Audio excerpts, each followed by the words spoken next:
producen a partir de este control que tiene la médula sobre el movimiento muscular, donde interviene la médula en las respuestas a estímulos que se inician en la periferia, llegan hasta la médula y desde la médula vuelven respuestas motoras hacia los diferentes músculos. Hemos visto ya el reflejo miotático, ¿no? Las características de este reflejo miotático, que es un reflejo de amortiguación que tienen todos los músculos cuando se estimula el uso muscular. Bien, ahora vamos a ver algunos otros reflejos, como el reflejo flexor y el reflejo de retirada. Este reflejo flexor es que cuando cualquier estímulo sensitivo cutáneo se aplica en los miembros, puede ser, por ejemplo, en los pies o en las manos, los músculos flexores inmediatamente se contraen, retirando la extremidad del estímulo, ¿no? Generalmente estos estímulos pueden ser estímulos dolorosos, como un pinchazo, el calor, una herida, cuando acercamos la mano al fuego o nos quemamos, o cuando nos pinchamos o nos cortamos con alguna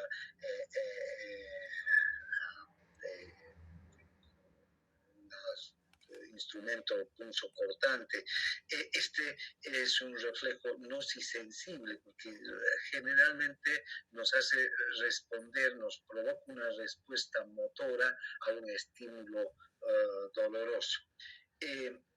Un reflejo parecido al reflejo flexor es el reflejo de retirada, pero aquí ya no es solamente la flexión de una extremidad, ya sea del miembro superior o inferior, que retiramos de un estímulo doloroso, sino generalmente retiramos toda una porción de nuestro cuerpo, incluso todo el cuerpo solemos retirar. Entonces,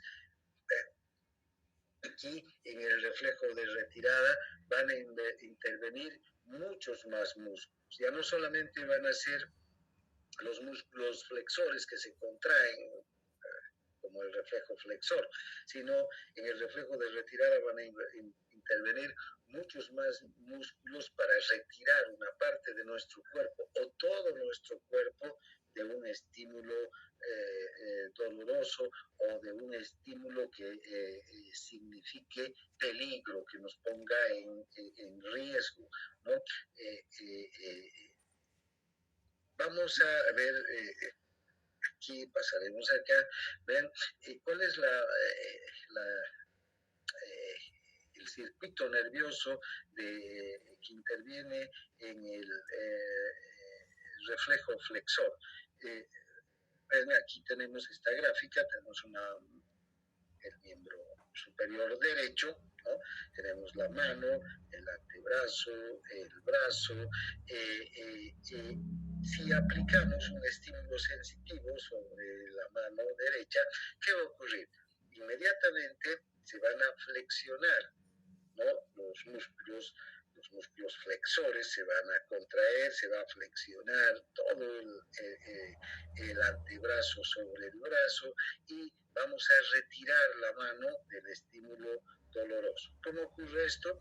Hay un estímulo sensitivo, este estímulo sensitivo se perciben los nociceptores que están en la piel de la mano y va a ser transmitida por fibras nerviosas sensitivas hasta el asta posterior de la médula. En el asta posterior de la médula va a ingresar este estímulo, se va a poner en contacto con interneuronas. Estas interneuronas van a, además, contactar mediante sinapsis con las neuronas del asta anterior. Y fíjense, aquí hay unas divergencias de señales porque estas interneuronas además se van a dirigir a dos tipos de músculos, a los músculos agonistas y a los antagonistas. Los agonistas, que van a excitar a los músculos flexores para que se produzca la flexión, la retirada de la mano del objeto que está produciendo daño, pero también va a haber un estímulo inhibidor hacia los músculos antagonistas, ¿no? Estos músculos antagonistas se van a inhibir, los músculos extensores, por ejemplo, se van a inhibir, y entonces esta excitación de agonistas e inhibición de antagonistas va a permitir que se pueda retirar rápidamente la mano a través de la flexión, ¿no?, del antebrazo sobre el brazo. Este es el circuito del reflejo flexor. También hay un reflejo flexor extensor cruzado. Este es interesante porque, por una parte, cuando el estímulo es más intenso, no solamente retiramos la mano o el miembro afectado del estímulo doloroso, sino que entre 0,2 a 0,5 segundos después de que un estímulo nos hace flexionar una extremidad, inmediatamente la extremidad contraria comienza a extenderse. Entonces flexionamos la una y extendemos la otra. Este reflejo extensor cruzado suele ayudar a que retiremos con mayor rapidez y con mayor fuerza el brazo, la extremidad que está siendo afectada por un estímulo sensitivo, por un estímulo doloroso, ¿no? Entonces, ayuda entonces a retirar con mayor rapidez y con mayor fuerza el miembro del estímulo doloroso. ¿Cuál es el mecanismo neuronal? Volveremos a la misma figura que estábamos viendo hace un momento. Si el estímulo doloroso es en esta mano, ya sabemos que va a haber un estímulo, un reflejo flexor, ¿no? El estímulo sensitivo, entonces, va a ir desde los nociceptores, va a subir hasta el asta posterior de la médula, va a ingresar, aquí va a haber sinapsis con interneuronas, mediante circuitos divergentes, amplificadores, se van a activar los músculos agonistas y antagonistas del brazo del miembro afectado. ¿Y qué va a ocurrir aquí? Va a haber una flexión. Pero también, fíjense, estas interneuronas al mismo tiempo, 0,2 o 0,5 segundos después, van a enviar estímulos sensitivos y que se van a convertir en estímulos motores a las interneuronas del lado contralateral de la médula, ¿no? Y aquí estas interneuronas también van a producir mediante circuitos divergentes amplificadores, van a enviar este estímulo hacia las neuronas del asta anterior, hasta las motoneuronas del asta anterior. ¿Y qué van a hacer? También van a enviar estímulos excitadores y estímulos inhibidores. En este caso, los estímulos excitadores van a ir a los músculos extensores para que extendamos el brazo del miembro opuesto al que estamos flexionando. Este brazo entonces lo vamos a extender. Entonces los estímulos excitadores van a ir a los músculos extensores y los estímulos inhibidores van a ir a los músculos flexores. Por eso es este es un reflejo extensor cruzado, ¿no? Porque ¿dónde ha empezado el estímulo? En el miembro opuesto, en la mano derecha. Esta mano ha sido afectada por el estímulo doloroso. Esta mano envía a través de sus nervios sensitivos el estímulo doloroso hasta la médula espinal. Y aquí es donde se va a producir esta sinapsis que van a producir la flexión del brazo afectado, pero la extensión del brazo contralateral. Por eso se llama estímulo extensor cruzado.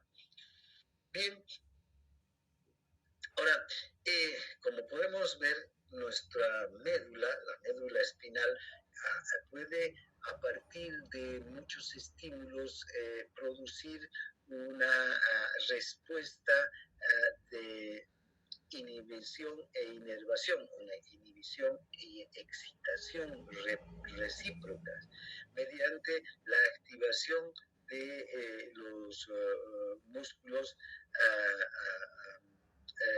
agonistas y antagonistas, ¿no? La excitación entonces de un grupo muscular va a asociarse a la inhibición de otro, ¿no? Cuando un reflejo miotáctico activa, por ejemplo, un músculo, cualquiera sea este músculo, va a inhibir simultáneamente e inmediatamente a los antagonistas. Esto es esencial para que se pueda reproducir el movimiento, porque fíjense, si tanto agonistas como antagonistas estarían excitados, el miembro, el antebrazo en este caso, no podría ni extenderse ni flexionarse, ¿no? O si los dos estuvieran inhibidos, ocurriría lo mismo. Entonces, estos circuitos neuronales que dan lugar a esta inhibición y excitación recíprocas se llaman circuitos de inervación recíproca también. Entonces, y estos son características propias de la médula. Además, la médula es asiento de muchos reflejos posturales y locomotores. Estos reflejos posturales y locomotores los tenemos desde, digamos, nuestros antepasados más remotos, ya no en la especie humana solamente, sino nuestros antepasados más remotos en la evolución. Los primeros animales que salieron desde el mar tenían aletas, llegaron a la tierra a poblar, tenían aletas, reptaban, se arrastraban por el suelo y poco a poco empezaron a transformarse estos miembros, estas aletas, estas estructuras que les servían para moverse en el agua, se empezaron a transformar en ¿qué? En patas, ¿no?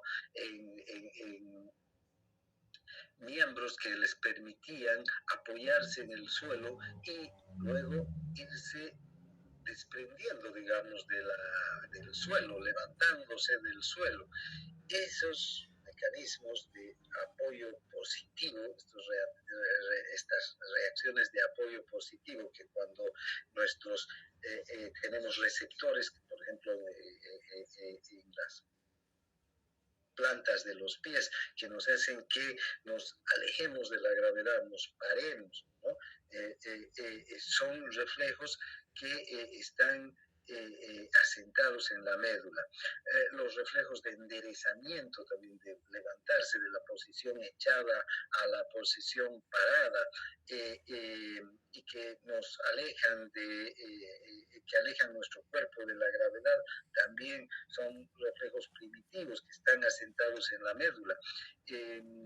Todos los animales tenemos estas reacciones de apoyo positiva, por ejemplo, en los perros, en los cuadrúpedos, están en las almohadillas de las patas, ¿no?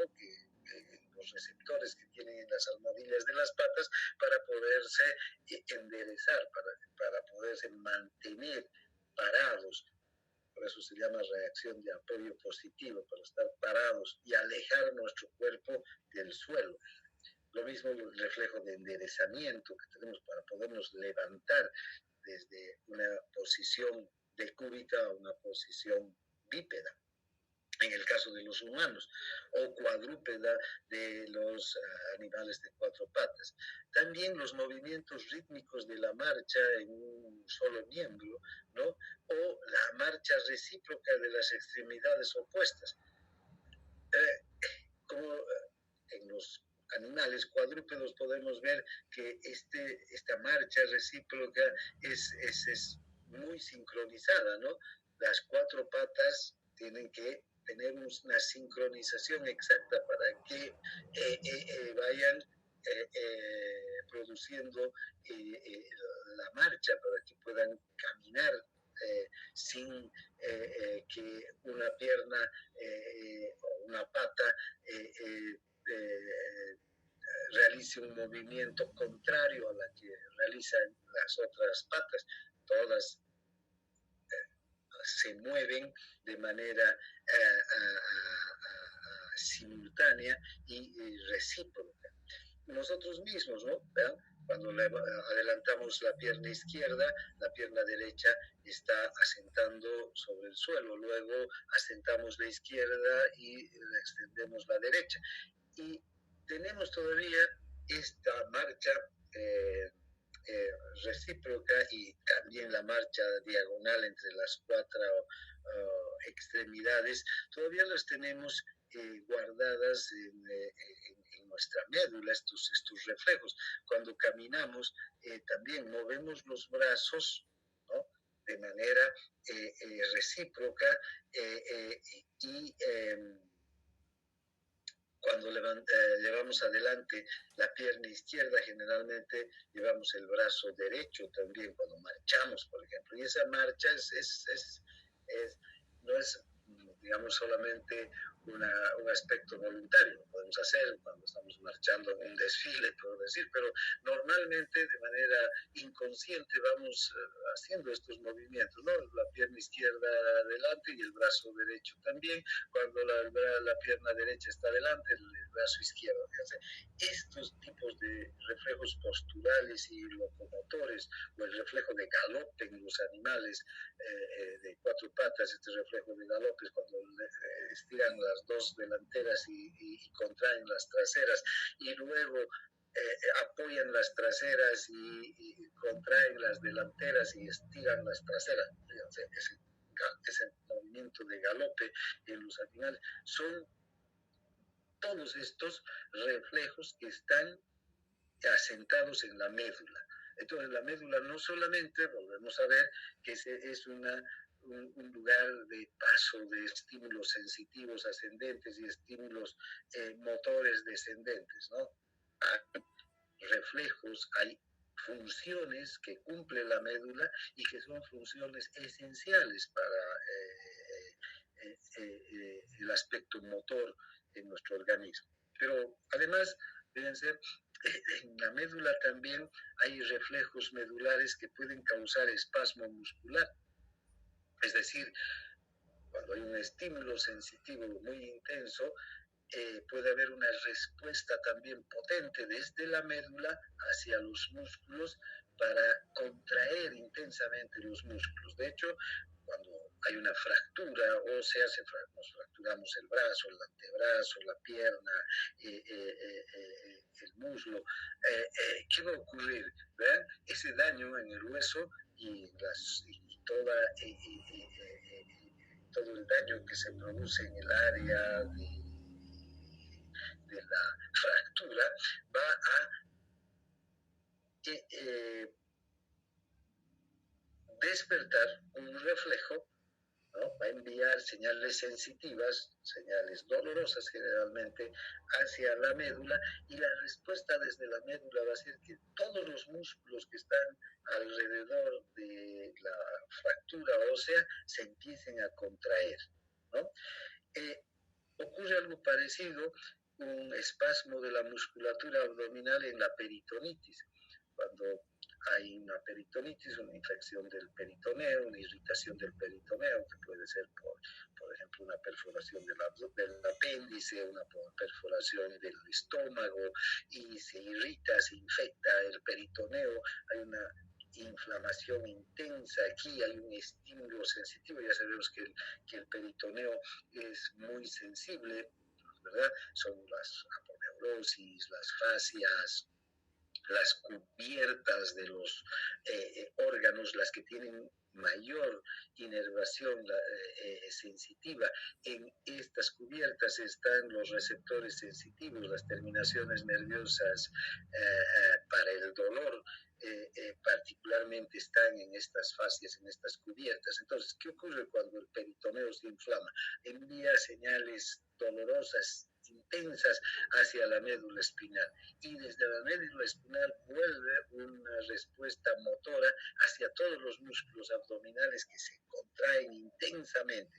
En un paciente con peritonitis tocamos, por ejemplo, a la palpación, el abdomen lo sentimos duro. No es que esté hinchado ni nada por el estilo, puede estar también, pero además tocamos los músculos que están intensamente contraídos, que están en un estado de espasmo muscular, ¿no?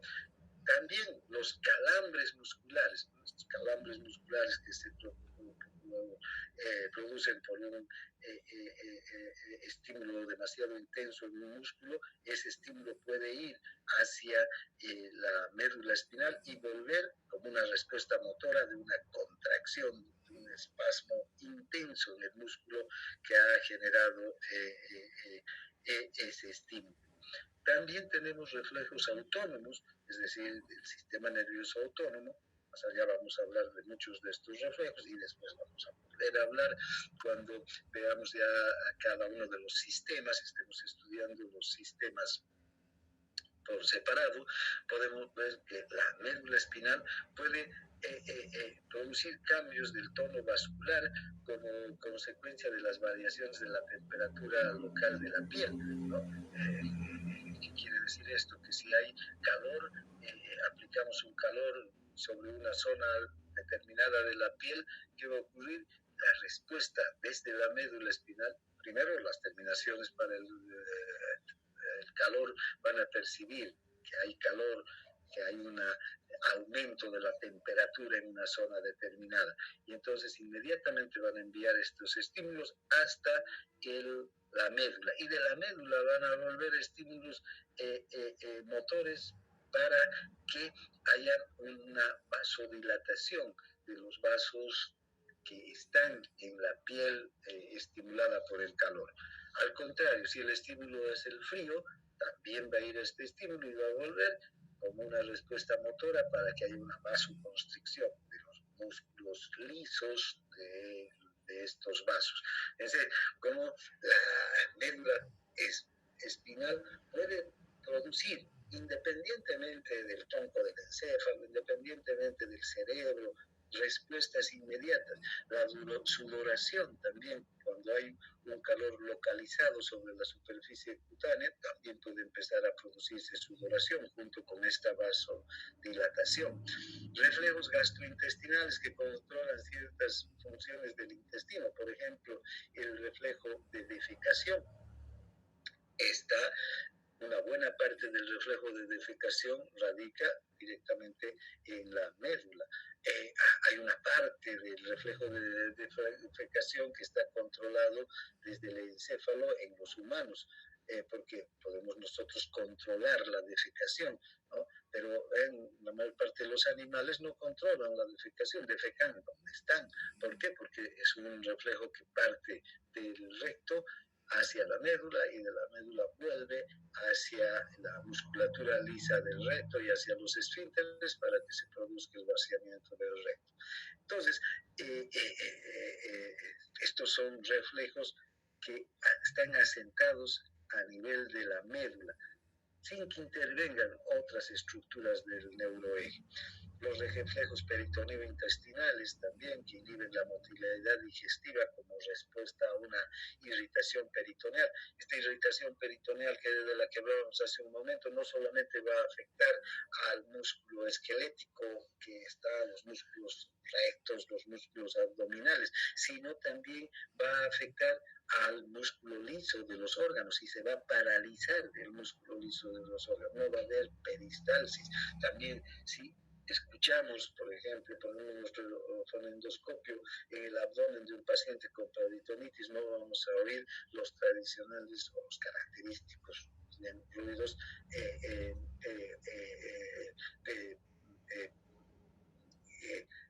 que se escuchan como consecuencia del peristaltismo. Todos los reflejos de evacuación, ya les decía hace un momento, por ejemplo, el reflejo de micción, el reflejo de defecación, están directamente asentados en la médula. El reflejo de automatismo medular, espasmo flexor, evacuación de colon, vejiga, sudoración, hipertensión, tantos reflejos que controla la médula. Entonces, reiterando lo que vimos hace las clases anteriores, la médula no solamente es una vía de paso, sino que tiene sus propias funciones motoras, ¿no? Y esto se observa con claridad cuando hay un shock medular como consecuencia de una sección de la médula, es decir, que haya un corte, un trauma pueda ocasionar un corte de la médula y que no haya más conexión de los fascículos ascendentes y descendentes que están yendo por la médula con el tronco del encéfalo. ¿Ven? Cuando la médula sufre un corte en la parte superior del cuello, ya no hay conexión con el tronco del encéfalo, ya no se conecta con el bulbo raquídeo, ni con la protuberancia, ni peor todavía el tálamo, las estructuras superiores, ¿no? Entonces, ¿ven? Todas las funciones de la médula quedan suprimidas en ese momento. El paciente no responde a ningún estímulo, a ningún reflejo, nada. Pero pasadas unas horas, las neuronas de la médula empiezan a recuperarse del shock, ¿no? Y van recobrando gradualmente su excitabilidad. De hecho, por ejemplo, al principio la presión arterial desciende, el sistema simpático queda totalmente bloqueado del control de los órganos superiores, porque el sistema simpático está controlado por núcleos que están en el bulbo raquídeo, en la protuberancia, por el hipotálamo, ¿verdad? Pero hay núcleos en la médula espinal que empiezan luego a recobrar sus funciones, ¿no? Y, por ejemplo, ayudan a el mantenimiento de la presión arterial. Todos los reflejos musculares esqueléticos quedan bloqueados inmediatamente después de una sección de la médula. Después de 2 semanas podemos ir estimulando a los músculos y los vamos ya vamos encontrando respuestas. Esto no quiere decir que la persona vaya a caminar porque necesita del control del tronco del encéfalo, de la corteza cerebral, del cerebelo, etcétera, de todas las estructuras superiores. Lo que nos está mostrando simplemente esta presencia de reflejos es que la médula puede provocar respuestas en los músculos a partir de una estimulación. Y los primeros reflejos que se recuperan son los reflejos miotáticos. Los reflejos que controlan el vaciamiento de la vejiga y el colon también se ven abolidos durante las primeras semanas que pasa. Entonces el paciente no orina, el paciente no defeca, hay que ayudarle, hay que ponerle sondas, etcétera, para que el paciente pueda cumplir con estas funciones. Pero después de unos días empiezan a reaparecer y el paciente ya empieza a orinar solo, el paciente ya empieza a defecar solo, aunque no hay un control cerebral, ¿no? Los esfínteres externos, tanto de la vejiga como del ano, tienen musculatura esquelética que están sujetas al control del cerebro. Por eso es que podemos orinar o defecar cuando nosotros vemos conveniente, cuando es oportuno, ¿no? Pero eso sí se abole, eso ya no va a estar presente, el control consciente de estas funciones, pero después los reflejos de micción y el reflejo de defecación van a estar presentes. Bien, como ustedes pueden ver, la médula entonces es asiento de numerosas funciones motoras. Aquí terminamos con este tema. No sé si hay alguna consulta, alguna opinión.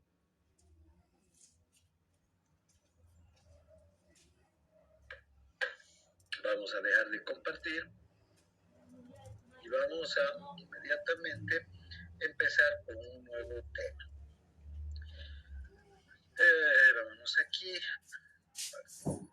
Y ahora vamos a hablar del control de la función motora por la corteza cerebral y por el tronco del encéfalo. Ya hemos hablado entonces de la médula, qué hace la médula, cómo está organizada la médula, qué es el reflejo miotático, cómo los usos musculares envían señales sensitivas a la médula para poder participar del control intrínseco del movimiento. ¿Qué es lo que hacen los usos musculares? Vean, controlan la longitud y el cambio, la velocidad de cambio en la longitud del músculo, el aparato el órgano tendinoso de Golgi también participa de este control intrínseco, es decir, del propio músculo, es el propio músculo que controla estas variables, es decir, la tensión tendinosa en este caso y la variación en la velocidad de cambio de la tensión tendinosa. Esta capacidad que tiene el músculo es a partir de este aparato o de este órgano tendinoso de Golgi que envía también señales hacia la médula y vuelven órdenes, estímulos inhibidores hacia el músculo. Entonces, ven, hemos estado observando que la médula espinal es la que controla este tipo de variables y que es el asiento de numerosos también reflejos, no solamente el reflejo miotático, sino de otros reflejos esenciales para la vida del animal. Ahora vamos a hablar del control de la función motora por la corteza y por el tronco del encéfalo. Bien.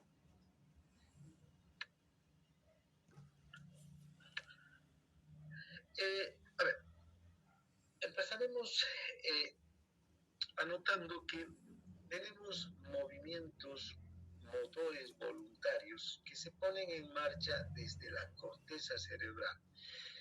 Nuestra corteza cerebral entonces es la que va a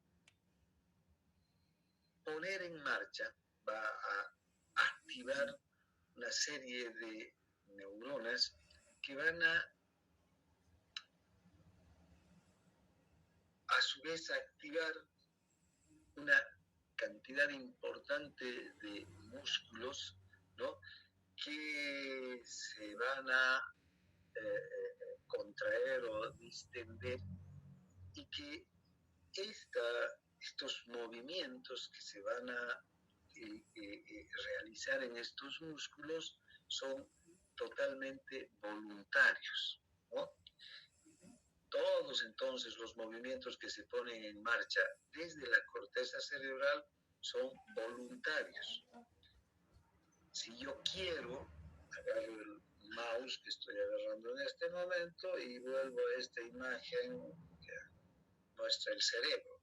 Y si yo quiero, si es mi voluntad, agarro el mouse, hago clic en esta nueva diapositiva, en la de abajo, y cambio la diapositiva. A eso se refiere. La corteza cerebral entonces es la que define qué movimientos vamos a realizar. Ahora, estos movimientos voluntarios que se ponen en marcha desde la corteza cerebral se realizan a través de patrones de funcionamiento que se almacenan en las regiones inferiores del encéfalo, ¿sí? Si bien la corteza pone en marcha estos movimientos a su vez tienen patrones de funcionamiento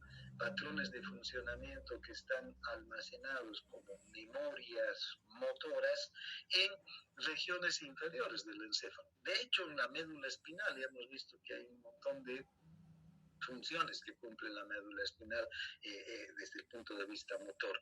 También en el tronco del encéfalo, en el bulbo, la protuberancia, en el mesencéfalo, en los ganglios basales o o núcleos basales, también se llaman estos ganglios basales, ¿no?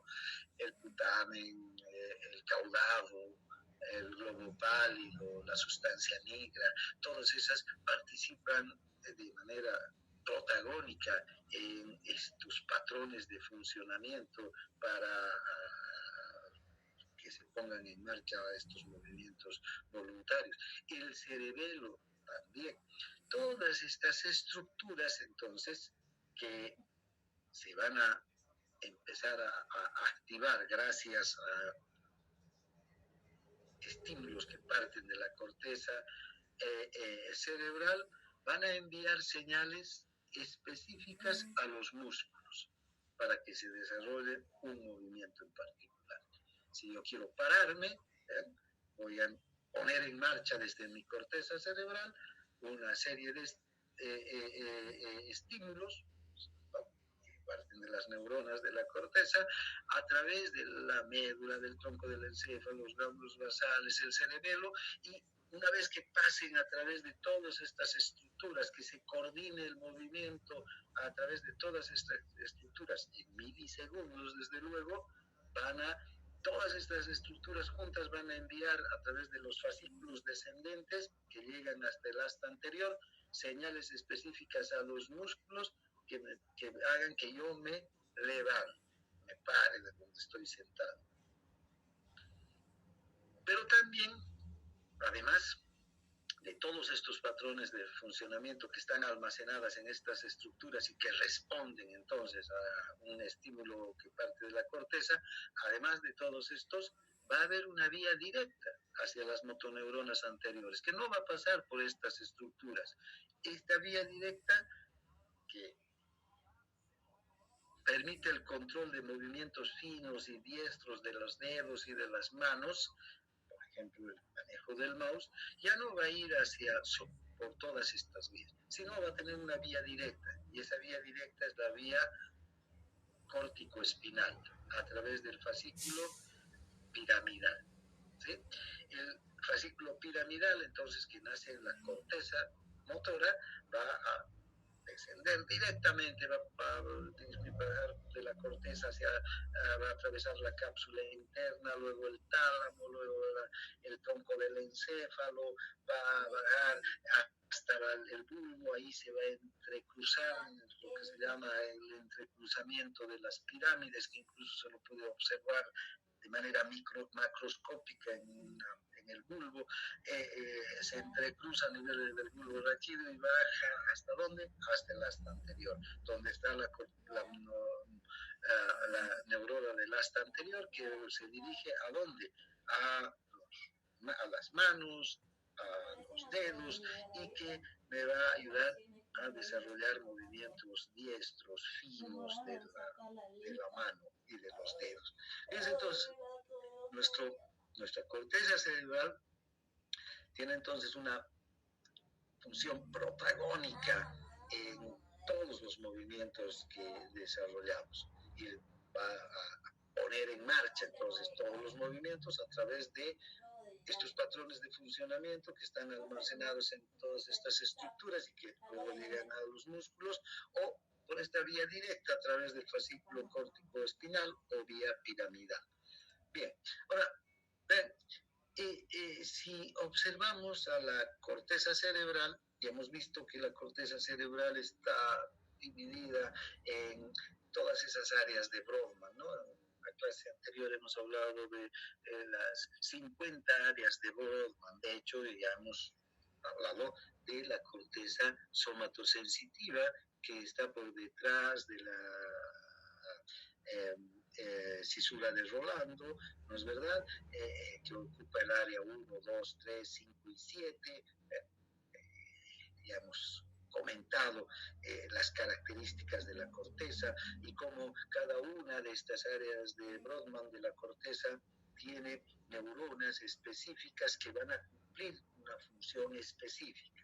Ahora, por delante de la cisura de Rolando y por encima de la cisura de Sirleo hasta llegar a la cisura, digamos, longitudinal, también vamos a encontrar otra área específica.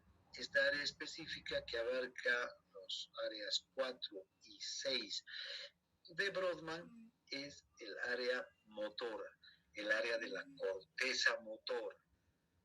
El área de la corteza motora entonces está por delante de la cisura de Rolando, es una área pre-rolándica, esta es el hemisferio frontal, digamos, perdón, el hemisferio, el lóbulo frontal, y esto es la parte delantera, entonces, del cerebro. Entonces, por delante de la cisura de Rolando está toda esta área motora, área 4 y 6 de Brodmann. Ahora, esta corteza motora, lo mismo que la corteza somatosensitiva, no es uniforme, ¿no? También tiene sus propias divisiones, sus propias áreas específicas. Y entonces vamos a tener la corteza motora primaria, la corteza o área premotora y la zona de la corteza motora o área motora suplementaria. Entonces, ¿ven? Esta parte que vemos aquí, donde estoy pasando el marcador, es el área de la corteza motora primaria. Esta parte de aquí, por delante, es el área premotora. Y esta de aquí arriba, que está ya en el vértice, digamos, ingresando en la cisura longitudinal, va a ser el área motora suplementaria. Tres áreas que tienen funciones diferentes, pero que las tres funciones tienen que ver con poner en marcha todos estos movimientos de los que acabamos de señalar hace un momento, ¿no? Bien, entonces empezaremos por la corteza motora primaria, analizar la corteza motora primaria. Está en la primera circunvolución frontal, delante de la cisura de Rolando, es esta que vemos aquí. Comienza aquí abajo en la cisura de Silvio, se extiende hasta la porción superior, vean, del cerebro, y va a descender en la profundidad de la cisura longitudinal. Si observamos en el mapa de Brodmann, esta área corresponde directamente con el área 4 de Brodmann, se corresponde, ¿no? Ahora, una característica que tiene esta corteza motora también es que corteza motora primaria, es que también hay una distribución topográfica, ¿no? Si ustedes pueden observar, la cara, la boca, las manos, el brazo, el tronco, las piernas, los pies, tienen una distribución topográfica. Es decir, que desde esta área, por ejemplo, de la cara, parten los estímulos, ¿para qué? Para poner en marcha los movimientos de los músculos de la cara. Esta parte de las manos, donde dice manos, también cuando se estimula va a enviar señales para poner en marcha los movimientos de la mano. Entonces están conectados directamente con los fascículos, primero las neuronas y los fascículos que descienden hasta el asta anterior, y desde el asta anterior se ponen en contacto con los nervios motores que van a llegar a los músculos que van a controlar la mano, los movimientos de la mano. Y así. Entonces, hay también una distribución topográfica en esta área motora primaria. Si hacemos un corte transversal también, fíjense cómo podemos observar, si este corte cortamos así y tenemos ese corte, podemos observar que esta corteza motora primaria está subdividida. Aquí ya podemos ver mucho más detalle, ¿no? De las áreas de subdivisión, la lengua, la cara, la mano, ¿no? El brazo, el tronco, las piernas, los pies. Y aquí también podemos observar, tal como hemos observado en la corteza somatosensitiva, que Esta distribución topográfica está directamente relacionada con la funcionalidad de cada una de las áreas del cuerpo. Fíjense, por ejemplo, la mano y los dedos, que es una de las, digamos, nuestros, una de las partes más hábiles que tenemos. De hecho, pues, tener la mano y los movimientos de la mano que tenemos nos diferencia de todos los animales, y gracias a la mano, a los dedos y a los movimientos que hacen la mano y el dedo y los dedos tan finos, tan precisos, hemos podido desarrollar herramientas, instrumentos que son tremendamente precisos. Se puede dibujar, se puede escribir, se puede pintar, se puede tocar al piano, se puede operar, se puede manipular un microscopio, se pueden construir herramientas, etcétera, etcétera. Entonces, la mano entonces es uno de nuestros órganos más importantes y ocupa un lugar importantísimo, una zona extensa de la corteza motora.